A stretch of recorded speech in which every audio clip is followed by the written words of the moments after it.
I made a small trip when I was a young teenager with my dad to come over for a couple of days when he was riding here. That was the first time I came here to Zakir racecourse. Then I been riding a bit for His Highness Sheikh Nasser because he's got a lot of horse with Roger Varian. I won the Albany on Daya, which was a tremendous achievement for both myself and Bahrain. And then Fawzi Nas approached me at the end of the season last year to see if I'd like to come and work with him and his team here, and yeah, just went from there. I came over here in early November, and I've been based here for most of the winter up until the end of March now. The quality of horses that are coming out here are just phenomenal. It's only a matter of time before Bahrain becomes have a big impact on the world stage, because they've got top-class horses here. Simsia's flat out in front. He's Global Giant, Franchidatore, suffering between the pair. Simsia held on. It just goes to show Simsia that went out and won the Bahrain International. He was then beat in the Crown Prince Cup. That just proves how strong the racing week on week is here. Obviously there was lots of international contenders running in the trophy, and it was a great event to be a part of, and look, it was great for His Highness Sheikh Nasser to win the big one.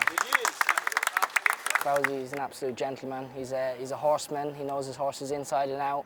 Obviously, he's got his base here and in Dubai, so he alternates throughout the winter. He goes back and forth, so it's a lot of hard work he has to go through. But look, he's proved he's the best out here, and he's got the best horses. Look, I ride for His Highness Sheikh Nasser, His Highness Sheikh Khalid. KHK Racing's got a lot of nice horses here, as he has now in the UK. He's starting to pick up a few nice yearlings at the sales, so it's exciting times for him.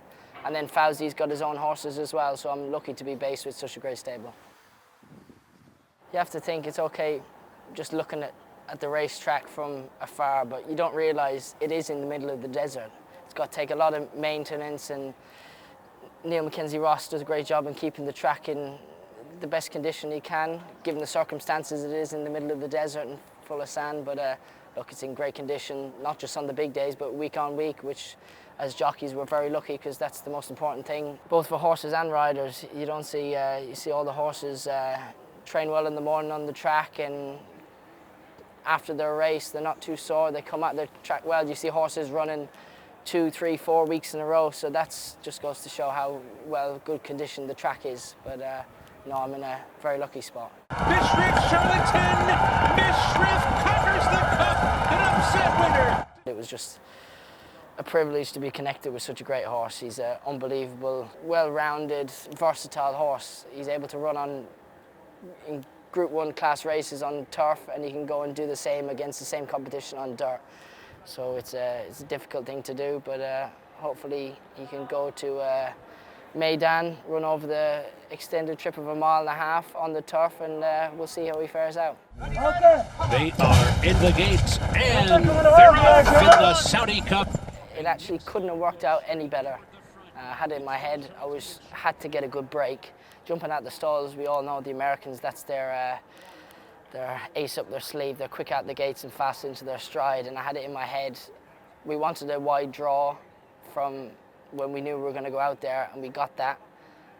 Once we got a good jump and I was in behind the leaders after 100 yards, I knew we were going to run a big race. I couldn't call out we were going to win, but I knew he was going to, once I could get him in that winning position, that he would go and do the rest, and thankfully he did. He outstayed Charlatan up the straight, and it was all history from there. Charlatan on the outside of Nick's go. When we started turning for the bend, so about 4.5 from home, the front two just started quickening and taking each other on, and I just got caught a little bit flat-footed. I got a bit animated around the bend, probably a bit earlier than I'd like, but it was to be expected from a horse who's used to running over further. But lucky it's a nice, long, galloping track in Saudi on the dirt, so it's a long home straight, so it's stamina is key. Lucky everything worked out, we finished in front. It was a bit surreal. It was nearly such a big occasion. I was concentrating so much on just the race, just the race.